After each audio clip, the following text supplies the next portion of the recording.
Hey, it's our wedding anniversary, and I have a lot of dishes ready for us today. I told my husband that I would be waiting for him to cook for our 5th wedding anniversary, but he said he couldn't come home because he had to go on a business trip on short notice. Dishes? I don't care what you did. If you can't eat it alone, why don't you just throw it away in the garbage? The moment he told me to throw it away, I felt my love for my husband rapidly disappear. Okay, I'll just throw it away.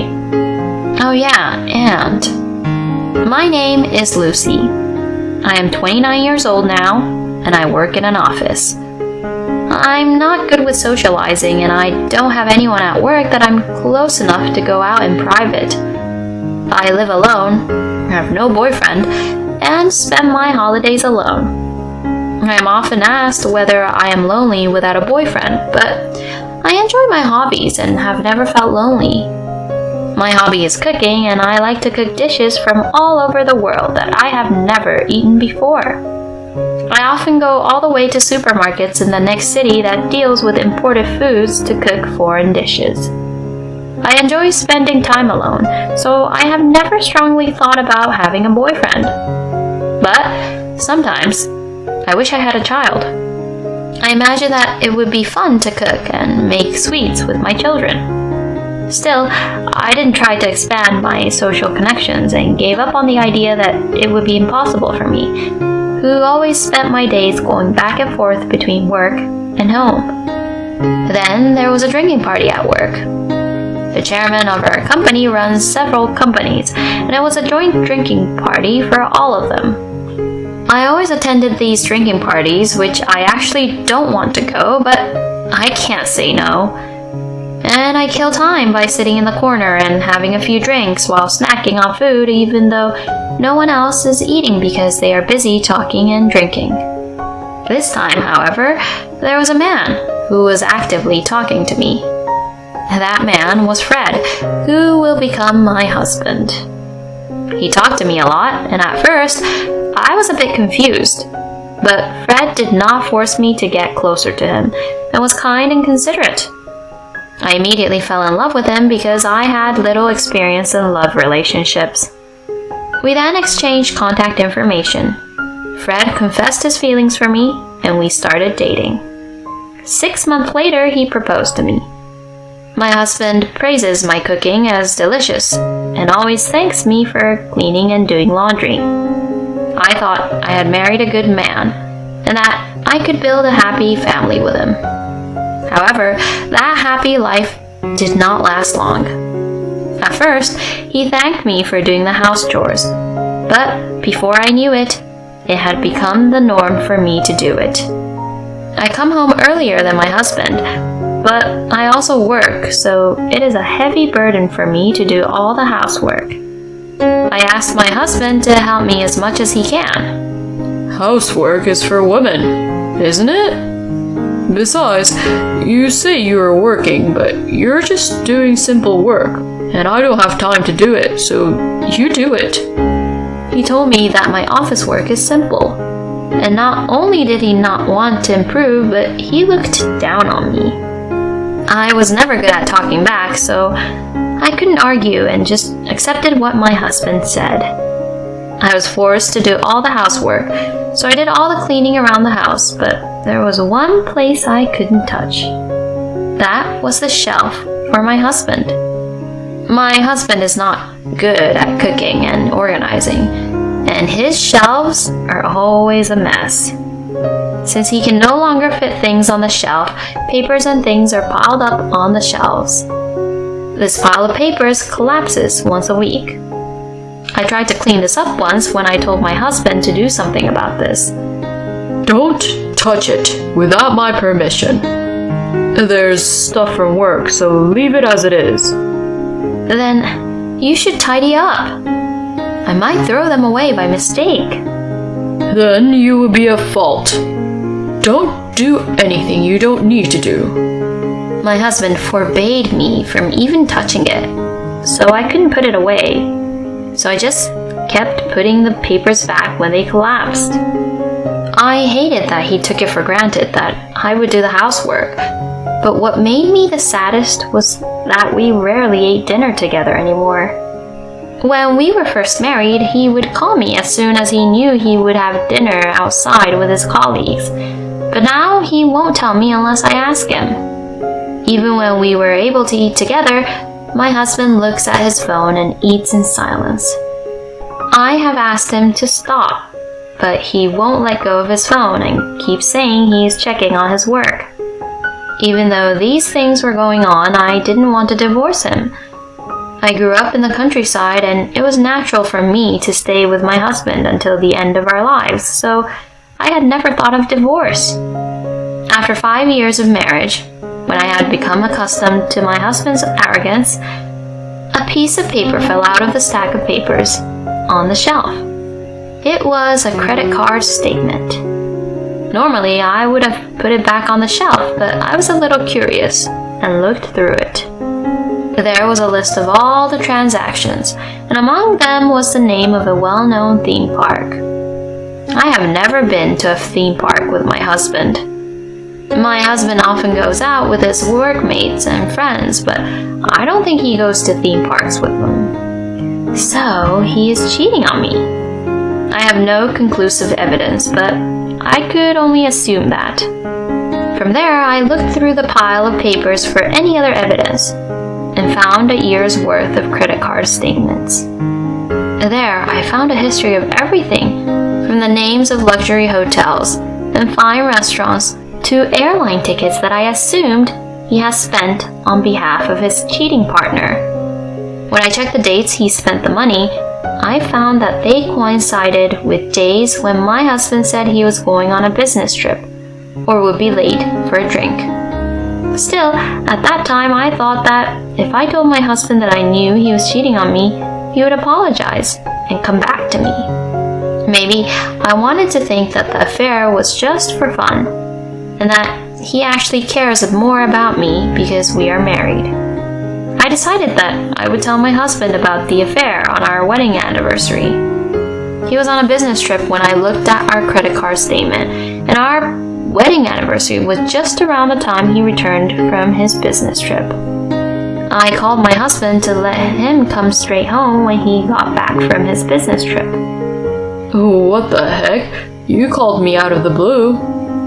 Do you have time right now? Tell me quickly what the requirement is. You will be back from your business trip in 3 days. It's our wedding anniversary. I'll be waiting for you with a lot of dishes for the anniversary, so don't go out for a drink and come back straight home. Yes, okay. My husband said in a bothersome manner, and immediately hung up the phone. For our first wedding anniversary, I made my husband's favorite gratin and onion soup, and he was very happy. I decided to make the same dishes this year and bought and prepared ingredients and new dishes for our wedding anniversary. I thought that if I told my husband about the affair and he apologized, I would forgive him. Then came the day of our anniversary. I finished most of the cooking, but my husband did not come home. I called him, but he did not answer the phone, so I was worried that he might have been in an accident. After the 5th call, my husband finally answered. Where are you? I'm at the airport. Why do you ask? Huh? Didn't I tell you? Because I'm about to go on another business trip. You didn't tell me anything about that. It can't be helped. It's work. Do you have a job that requires you to go on business trips that often? You don't know anything about my job, so don't talk nonsense. Anyway, it is time to go. Hey, we're celebrating our wedding anniversary today, and I've prepared the food. I don't care about that. If you can't eat it alone, why don't you just throw it away in the garbage? The moment he told me to throw it away, I felt the remained love for my husband fading. I was the one who was waiting for him to come home a while ago, but now I even feel disgusted. Okay, I'll throw it away. Oh, yes, your room is getting much dirtier, so I'll just clean it up. Suit yourself. I'm running out of time, so I'm hanging up. The phone hangs up and I immediately start cleaning. I put the papers piled on top of the shelf of my husband that I was told not to touch into garbage bags, and I'm going to put them in the bulky trash tomorrow. The shelf I was not allowed to tidy up is now clear and organized.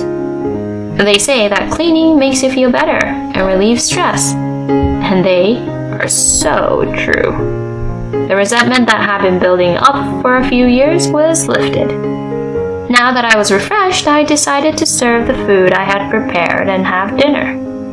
Usually when my husband did not come home, or when he was home, it was a lonely dinner with no conversation. But today, I was able to enjoy my meal. I savored each dish with the wine that went with it, just as I did when I lived alone. I made enough for 2 people, so what I couldn't finish, I will eat tomorrow. It was exciting and fun to think about what kind of meal I will cook next time. I went to bed early that day because I had a lot of things to do tomorrow. 3 days later, I received a call from my husband. He was coming back from a business trip and asked me to pick him up. Normally, I would be too lazy to pick him up, but on this particular day, I was happy to do so. When I arrived at the airport, my husband was curt and unappreciative as usual.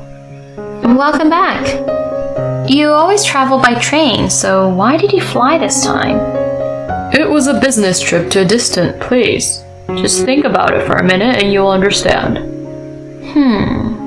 Do you remember I told you I'd clean up your room when I called you? Did I say that? Yeah, so I cleaned up all your stuff. What have you done? You told me to do it on my own, so what is the problem? You threw away the stuff I had on my shelves? Yeah, I got rid of it. I told you not to touch it without my permission. That's why I asked you, and you said yes. My husband's face turned pale and he panicked. After thinking about it for a while, he gave up, nodded his head, and let out a loud sigh. This is why I hate stupid women. I told you not to touch that all that time, but you... If there's a loss because of this, it's your fault. You have to do something about it. What loss are you talking about? There were all kinds of company documents and stuff. Maybe some things would be troublesome if it's gone. You had company documents that shouldn't get lost? Shut up. I told you not to interfere with my work. I'm not in charge of a job that anyone like you can do. I'm in charge of a job with responsibility. It's a normal thing for a man to do some work at home. I was driving along, grinning inside as I listened to my husband. After about 20 minutes of driving, my husband finally noticed. Hey, this isn't the direction of home. Where are you going? I have someone I'm supposed to meet and I'm almost there. It was already near my husband's office when he realized the destination was not home. We arrived at our destination and I pulled into the parking lot and contacted someone on my phone. My husband must have thought he had nothing to do with it. He looked at his phone with a blank expression on his face. Mrs. Smith, my husband's boss, came to the parking lot. Thanks for your help, and I'm sorry to bother you. No, thank you for your cooperation as well. What do you want with Mrs. Smith? Mrs. Smith is a woman in her 30s, and she is the head of my husband's department. My husband doesn't like the fact that a woman not much older than him is the department head, and he often complained about Mrs. Smith at home. I heard that you were on a business trip. My husband seemed to be shocked, and his eyes were shaking. It's strange, isn't it? You're on paid leave. I think I made a mistake in telling my wife. My husband was trying to cover it up with a goofy smile, even though he couldn't get away with it. Actually, Jenny from accounting also took paid leave on the exact same day. That's a coincidence. Not only this time, but for about 3 years, you and Jenny's paid vacation dates have coincided. You know that you can't put it away as a coincidence. Fred now knew that this is not a situation that can be dealt with by laughing. My husband was in a cold sweat, and his expression was serious. The problem is not only about your relationship with Jenny, but also about the information leak. You took company documents and data without permission. Your wife brought the items you took out to the company. I did not throw away my husband's things. I turned them over to the company.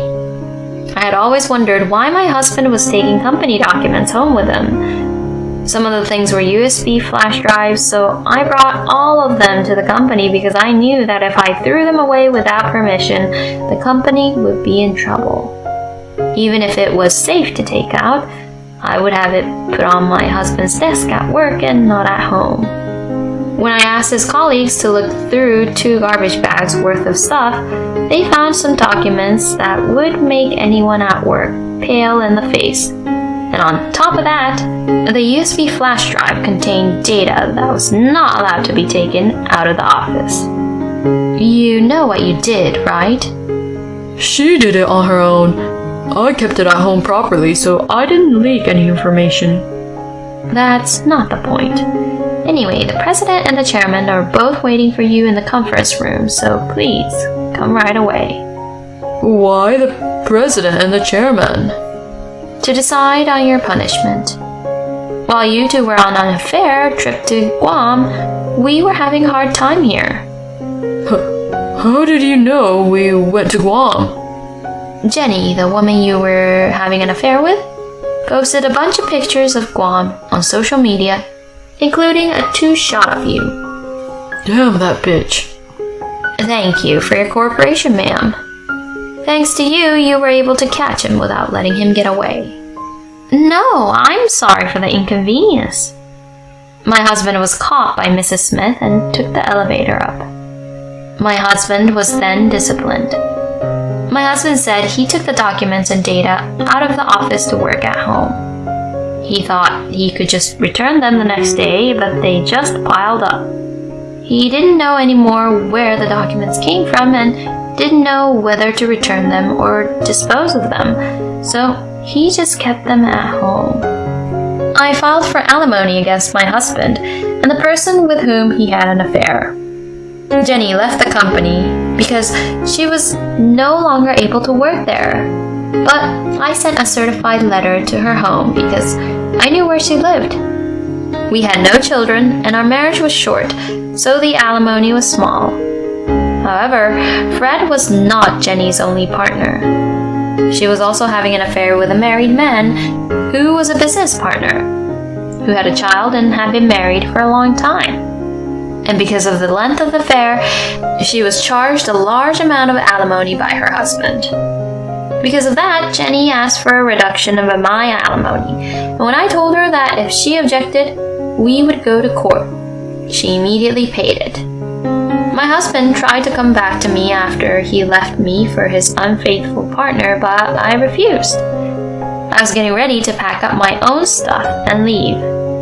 I wouldn't allow you to leave without my permission. He yelled at me and was very noisy, but I ignored him and proceeded with my preparations. When I finished packing my belongings and went out the door, my husband blocked the entrance. You're the cause why I was fired and I have no money. But you dare leave me? Why are you so heartless? You deserved everything from getting fired to being penniless. What are you saying now when you hate me enough to take a trip to Guam for our wedding anniversary with an adulterer? Can't you just let me go? If you don't let me go, I'll call the police. My husband reluctantly got out of the way. My husband was swearing until I got into the car. It was hilarious because my husband's swearing, which used to scare me, now sounded like a sore loser. After that, my husband's alimony of $20,000 was transferred to me in one lump sum. On the phone at the end, he was like, I'll give you such a small amount of money, and I don't like women who are greedy for money, so I'm glad we got divorced. I know a bitch like you will be single for the rest of your life, so don't ask me if I want to come back to you. It's too much trouble. He says so, but for my husband now, $20,000 must be a lot of money. In fact, the pile of documents my husband had left behind also contained ATM statements from a consumer credit company. There were also credit card statements where he had spent over $5,000 in 1 month paying for his unfaithful partner, so he must have been in debt because he had no money. Knowing that he was in debt, I thought he might not pay the alimony, but I am glad that he easily transferred the full amount. Since he is such a slacker, it seems like he is behind on his debt. I blocked all contact with my husband because it would be troublesome if he didn't pay his debts and had to rely on me. I am now an assistant at a cooking school. I quit my job after my divorce and moved far away. I used to think my cooking was a hobby and not at the level of a job. However, I got married and learned that I tend to give up because of various stereotypes. In order to break out of my shell, I decided to do my favorite cooking for my job. And I have a cat while living alone. I was told that having a pet would prevent one from being married, and I assumed the same thing. But I found out that such thinking was only hindering my challenge. I welcomed a shelter cat. And now I am addicted to cooking for cats, as well as for people.